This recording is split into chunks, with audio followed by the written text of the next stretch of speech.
throughout his coaching career. On 3 different occasions, this man has blew a 3-1 lead in the NBA playoffs. Now tuned into the greatest. The Manny Wilson Podcast. The Manny Wilson Podcast.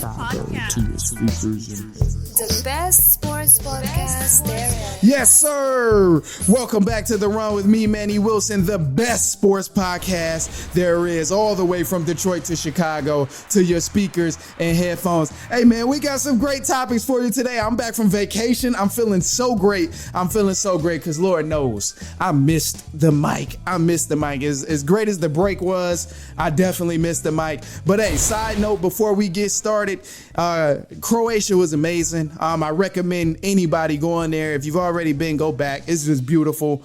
But let's jump into it, man. The sports topics, let's do it because I've missed it. So with that being said, how long until Doc Rivers is put in the hot seat? Or better yet, how long until the league puts Doc Rivers into the hot seat? Because I've been saying this for some time now, that Doc Rivers, he's an okay coach, but he's not a great coach in this era. And I finally got some backup, so you don't have to just listen to me. I got backup with me this time who's been preaching the same thing as me for some time. And he's saying it here. But y'all remember Joe Johnson, right? Or Josh Smith. Josh Smith. He played with Joe Johnson. He played with the Atlanta Hawks with Joe Johnson and Jamal Crawford and Jeff Teague and Al Horford. He played during that era of the Atlanta Hawks. Now, Josh Smith has something to say about Doc Rivers, and it may be an old clip, but it resurfaced, so I'm going to use it to my advantage. And this is what he had to say. Let's do it. Time, man. It's time for y'all to get on Doc Rivers' ass now. He ain't got past the second round since he had them boys, man. Kevin Garnett, Ray Allen, Paul Pierce, Rajon Rondo. He ain't got past the second round. Get on his ass. He in Philly now. Get on his ass. Yes. So let's do it. Hey, Josh Smith, I'm going to take your word and I'm going to get on his ass. Let's do it because here's the breakdown of it. As you already heard, Josh Smith done told you he ain't got past the second round since 2013, and I fact-checked it. That is very, very true. With the Celtics, he has not been past the second round since he's left the Celtics. But it goes even deeper than that. Because not only did he didn't get past the second round, but Doc Rivers has also blown a 3-1 lead in the playoffs 3 times throughout his coaching career. On 3 different occasions, this man has blew a 3-1 lead in the NBA playoffs. First was with the Orlando Magic in 2003 against the Detroit Pistons. The second was the Clippers in 2015 against the Houston Rockets. The third was against the Clippers, or with the Clippers again in 2020 against the Denver Nuggets in the bubble. So he done blew all of these 3-1 leagues, and he still hasn't got past the second round. So, when I look at this and break this down, I'm thinking, well, what separates him from the Stan Van Gundy's and the Mark Jackson and all of these other coaches around the league, the Luke Waltons, Mike Browns? Like what really separates Doc Rivers from some of those guys? Ever since he's left the Celtics, I get it. Okay, yeah, he won a championship with the Celtics, but he had a damn super team. He had KG, Paul Pierce, Ray Allen, Rajon Rondo. His team was loaded and stacked with that team. But ever since then, we haven't seen any adjustments. So you're going to hold that one championship with the Celtics to a pedestal over all of these other people who've been doing things, who've been actually coaching and doing their job, taking these average teams to the playoffs and having somewhat type of success? No, we're not doing that here. But don't leave me. Check this out, because in 2013 with the Clippers, don't be like, okay, well, he probably didn't have a good team or nothing like that. No, his team was absolutely stacked. He was partnered with the magnificent Clippers team in 2013, 2014. Blake Griffin was there. Chris Paul, DeAndre Jordan, Jamal Crawford, Matt Barnes, Danny Granger, Antoine Jameson. This team was loaded. It was absolutely stacked. But he did not do anything in the playoffs. He's a regular season coach because they finished first seed a couple times. They finished second seed a couple times. But when the playoffs got there and things got real, what did he do? Second round exit. Boom, right out of there. Didn't go any further than that. not doing anything at all. And the list goes on because he's not making adjustments. Because even when you move forward with the Clippers, you get Paul George, Kawhi Leonard. They don't get past the second round. And his overall win percentage with the Clippers is still under 50% when you talk about the playoffs. He's a good regular season coach, but when it comes to the playoffs, he's not making adjustments. And we see the same thing here when he's playing with Philly, or when he's coaching with Philly, I should say, because even with Joel Embiid and Ben Simmons, they haven't got past the second round. Now you got Joel Embiid and James Harden. They haven't got past the second round. So, don't try and tell me that Doc Rivers is one of the top coaches in this era when all he's done was in the past the Celtics and he had a dream team doing it. But clearly that was a very valid excuse, because ever since he's left the Boston Celtics, nothing has happened. He hasn't even gotten remotely close to having any success in the playoffs. And that's a huge difference.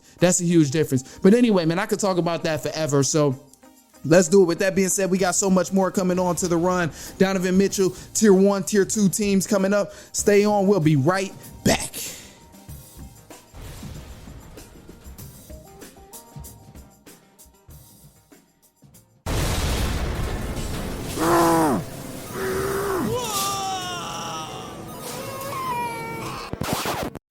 Now, just because you're busy doesn't mean you got to be stressed.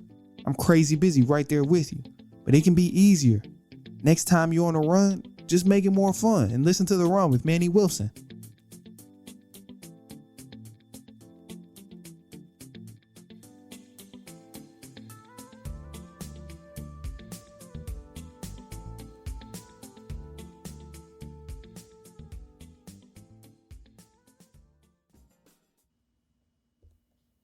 Now tuned into the greatest.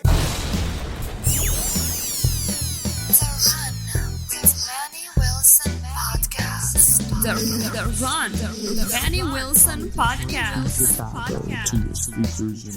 The best sports podcast there is. Yes, sir. Welcome back to The Run with me, Manny Wilson. Hey, man, look, for our second topic here, the toughest place to be in the NBA is a tier 2 team, meaning 1 is the best and 3 is the worst. And teams find themselves in this situation all the time, but this is where, you're good enough to make the playoffs, but you're not good enough to actually do anything while you're in the playoffs. So you do all this work in the regular season just to get put out second round, like your boy Doc Rivers I was just talking about. But if you haven't heard by now, the Utah Jazz, they will be parting ways with Donovan Mitchell, trying to trade him in packages.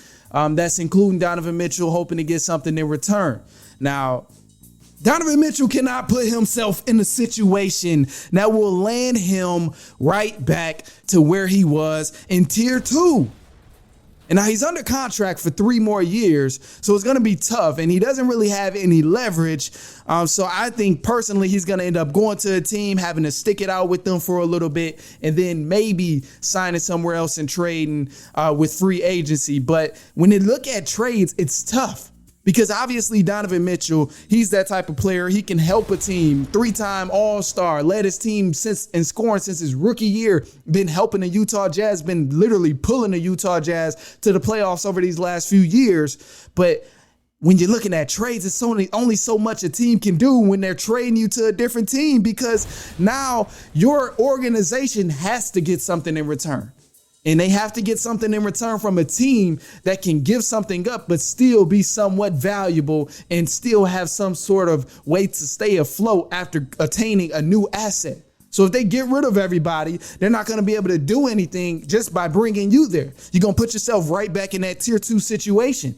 It would be extremely difficult for Donovan Mitchell to see a tier 1 team from this point in the league, because all of the tier 1 teams, when I talk about the Celtics and the Warriors, and obviously said that, well, I don't know about the Nets at this point because, it's so much going on over there. But you get what I mean. Even the 76ers, those teams don't have enough pieces to give up a whole lot just to get Donovan Mitchell in return and still be able to be dominant. That's the kind of thing you're looking at when you're facing these teams. Ultimately, can you give up something with still being able to stay afloat with what you're getting in return?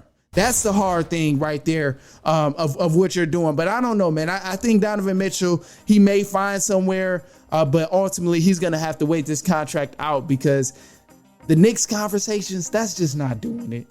The Knicks conversations is not doing it. He's putting himself right back in the same situation if he stays if he gets traded to the New York Knicks, and you don't have much say as a trade, so it's tough. He might just have to see it through, see those 3 years out that contract, and then free agency come, sign with the tier 1 team, and that'll be the big difference of the big change, the blockbuster deal, the blockbuster move that can potentially get Donovan Mitchell in winning status when you talk about that. Get a co-star. Get some role players with experience, guys that with the veteran experience. All of that stuff will ultimately help out.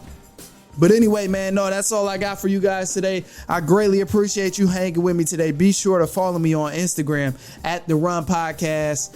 At I am Manny Wilson for my personal. If you want to check out some of those Croatia flicks or some of the things I was doing on vacation, go ahead, check out the personal page at I am Manny Wilson.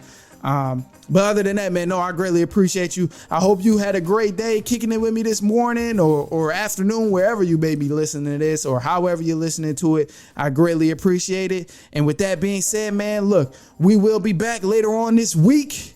And next week we got some guests. But later on this week, we will be back, and so on and so on and so on.